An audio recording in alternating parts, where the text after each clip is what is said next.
Du coup, mes conseils de jeu d'acteur pour ceux qui veulent se lancer dans le théâtre.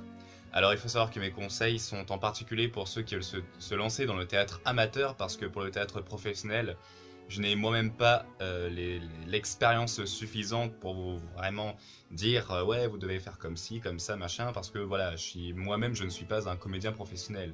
J'ai joué dans une pièce, voire même plusieurs pièces, mais ça n'a rien à voir parce que les autres pièces dans lesquelles j'ai joué, c'était en fait des petites scènes dans lesquelles j'ai joué des personnages, et c'était plus en tant qu'examen et dans les cours que je faisais qu'autre chose.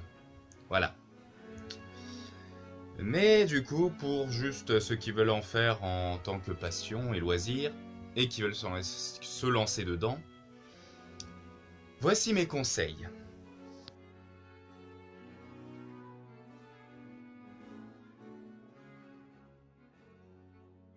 Premièrement, le naturel. N'essayez pas de jouer pour jouer, d'accord ? Que ce soit quelqu'un de méchant, quelqu'un de pervers, tout ça, n'essayez pas de jouer ce que vous n'êtes pas. Soyez le plus réaliste et le plus naturel possible. Restez vraiment vous-même. Partez de vous-même pour ensuite jouer votre personnage. Voyez ? Bon. Ne faites pas des trucs superflus, hein, du genre moi, je suis un connard et je vais... Non, non, non, vraiment. Parlez de la manière la plus simple, la plus nette, d'accord ?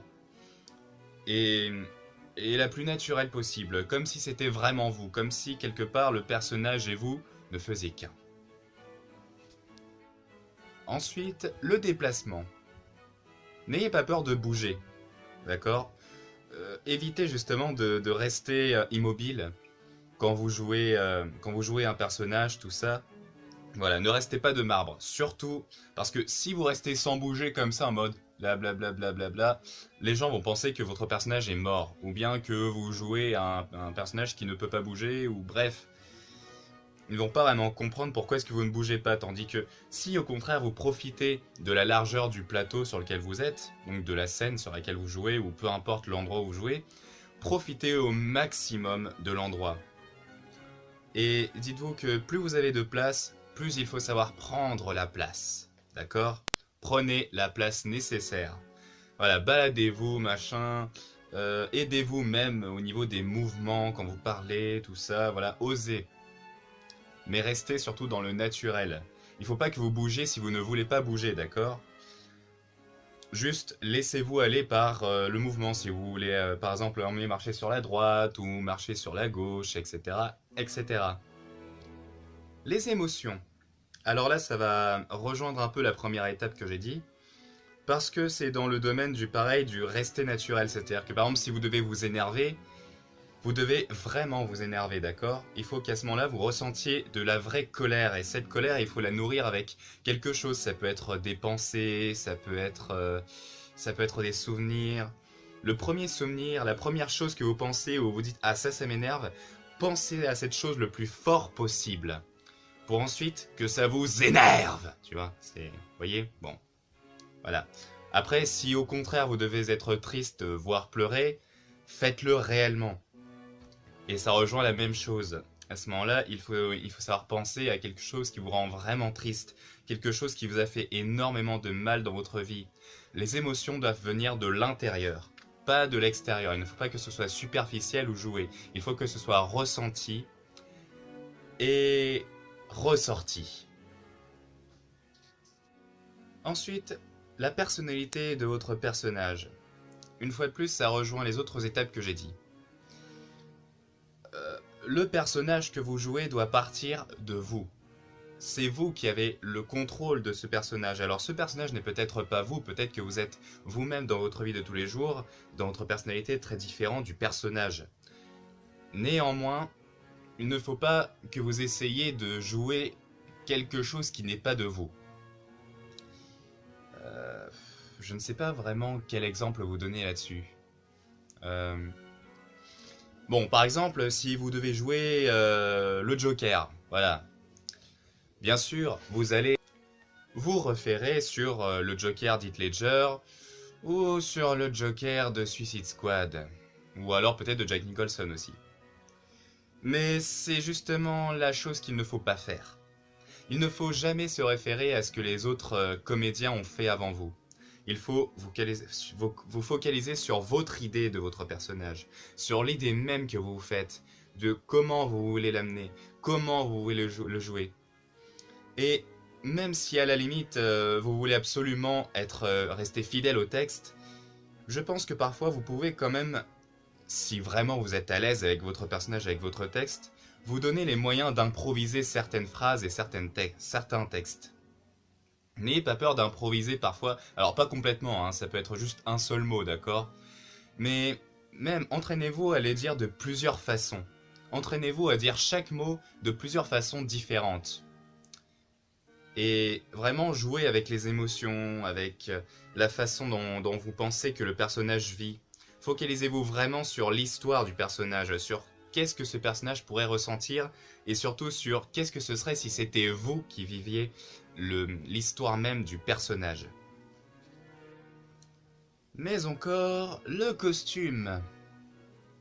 Ouais, bon, ça c'est moins important parce que à ce moment-là, les costumes, vous verrez, je pense, avec les profs qui vous diront, ouais, tu dois mettre ci, tu dois mettre ça, etc., etc.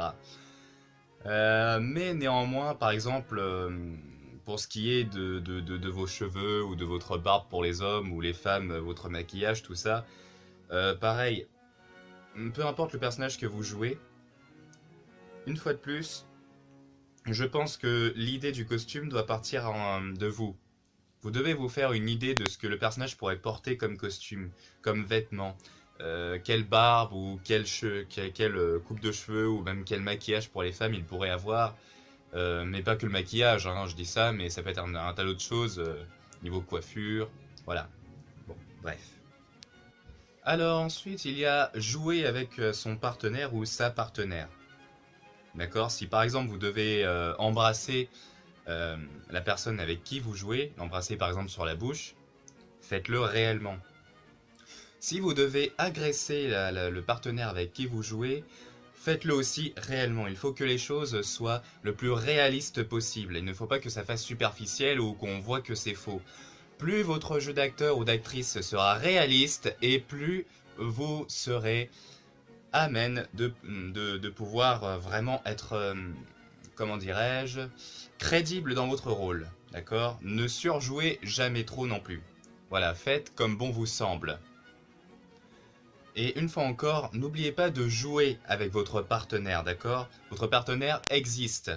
Alors, ne passez pas votre temps à regarder le public, regardez-le ou là, lui ou elle aussi, si vous jouez avec, d'accord? C'est vraiment, quand la personne vous parle, regardez-la, et pas seulement le public.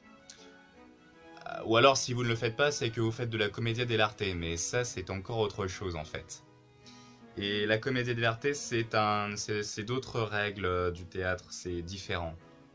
Peut-être que j'en parlerai rapidement dans une autre vidéo si j'ai le temps et également si vous voulez. Voilà. Il n'y a pas énormément de choses à dire non plus sur la commedia dell'arte, mais bon, on n'en est pas là. Ce que je veux dire, c'est que vraiment, faites exister le partenaire également. Ne jouez jamais seul. Vous n'êtes jamais seul lorsque vous jouez avec un, voire même plusieurs autres personnages. D'accord? Faites-les exister eux aussi. Montrez au public que eux aussi existent autour de vous. Voilà. Alors ensuite, il y a le regard public. Alors, il faut savoir que quand vous êtes sur scène, la plupart du temps, vous ne verrez pas vraiment les spectateurs parce que le fait est que sur scène, il y a beaucoup de lumière et donc que les lumières seront principalement sur votre visage et donc sur vos yeux, ce qui fait que quand vous ferez un regard public, vous ne verrez pas forcément le public sera dans le noir ou peut-être que vous le verrez légèrement. Quoi qu'il en soit, n'essayez jamais de poser votre regard sur une personne en particulier du public. Sauf si vous faites des one-man shows et que là vous réagissez. Mais une fois encore, même les one-man shows c'est très différent, d'accord? Les sketchs c'est encore très différent, ça aussi. C'est comme la comédie dell'arte, c'est autre chose. Voilà. Le théâtre pur, lui, va demander à ce qu'au contraire vous ne voyez pas vraiment le public. En fait, il y a un quatrième mur. Il y a ce qu'on appelle voilà, le quatrième mur qui fait que les personnages ne peuvent pas voir le public. Ils ne sont pas au courant qu'un public les regarde. D'accord? Donc, quand vous êtes dans la peau de votre personnage, regardez le public, mais un conseil, fixez un point précis et le plus haut possible. Plus vous regarderez loin, et plus le public va penser que c'est... chaque personne du public va penser que vous, le ou la regardez, alors qu'en fait, vous regardez un point précis, et ce n'est pas une personne, d'accord? C'est par exemple, vous vous imaginez qu'il y a une cible sur le mur, et que vous fixez cette cible. Voyez? Voilà. Ne regardez jamais une personne du public en particulier, parce que si vous faites ça, quelque part, vous risquez de briser le quatrième mur, et le quatrième mur ne doit jamais être brisé. Voilà. Sauf en comédia dell'arte, ou en one-man show, mais comme j'ai dit, ça c'est différent. Bref. Et pour finaliser le tout, je dirais donc que premièrement, votre voix doit être le plus haut possible. Il ne faut pas que vous criez, d'accord? Il faut simplement que vous éleviez la voix, comme ceci. Vous voyez, pourtant je ne crie pas, j'élève simplement la voix. Tandis que si vous parlez comme ceci, eh ben, il n'y a pas beaucoup de gens qui vont vous entendre. Je suis même pas sûr que vous ayez entendu ce que je viens de dire, et si vous l'avez entendu, tant mieux. Mais voilà, il ne faut pas avoir peur d'élever la voix. Plus vous élèverez la voix, et plus les gens vont vous entendre. Parce que souvent, si par exemple vous avez la chance de jouer donc, dans une salle, voilà, une pièce de théâtre, hein, il faut savoir qu'il y aura beaucoup de monde, très souvent, et que les gradins sont parfois loin. Donc il faut que tout le monde vous entende. Parlez avec tact. Vraiment, n'avalez pas les mots, d'accord? Chaque mot doit être prononcé. Chaque mot doit être absolument clean. Et chaque mot doit être entendu, compris. Il faut savoir articuler au théâtre. Articuler, toujours articuler. Mais en essayant quand même de garder un jeu d'acteur naturel et que ça parte vraiment de vous. Là, par exemple, dans ma façon de parler, je pourrais parler n'importe comment, mais j'essaye de parler de la manière la plus naturelle possible. Alors ok, c'est l'improvisation, donc c'est peut-être plus facile, mais ce n'est pas une raison. C'est pour ça que le travail de votre personnage est très important. Voilà, il faut vraiment travailler votre personnage en profondeur. Il faut lui donner une existence réelle. Il faut que le public, quand il sort de la salle, il se dise « Waouh, putain, j'ai tellement cru, quoi. J'ai tellement cru que ce personnage était mort, ou que ce personnage était triste, ou que ce personnage aimait tel ou tel personnage. » Plus le public va croire à la réalité, plus ça aura fonctionné. Vous pourrez par la suite vous féliciter d'avoir fait un excellent travail.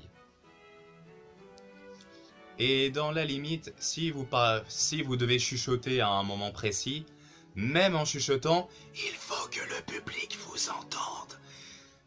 Il faut que le public entende et comprenne ce que vous dites. Car même quand vous chuchotez au théâtre, vous ne chuchotez pas. C'est simplement dans la façon de parler, vous voyez. Mais vous entendez et comprenez ce que je dis. Voilà. Ça peut faire très mal à la tête par contre. Mais c'est en travaillant la chose que vous y arriverez au fur et à mesure. Vraiment. Sur ce, c'est la fin de cette vidéo. J'espère qu'elle vous aura été utile et ou plu ou intéressé. Voilà. Et sur ce, à la prochaine vidéo. Salut à tous.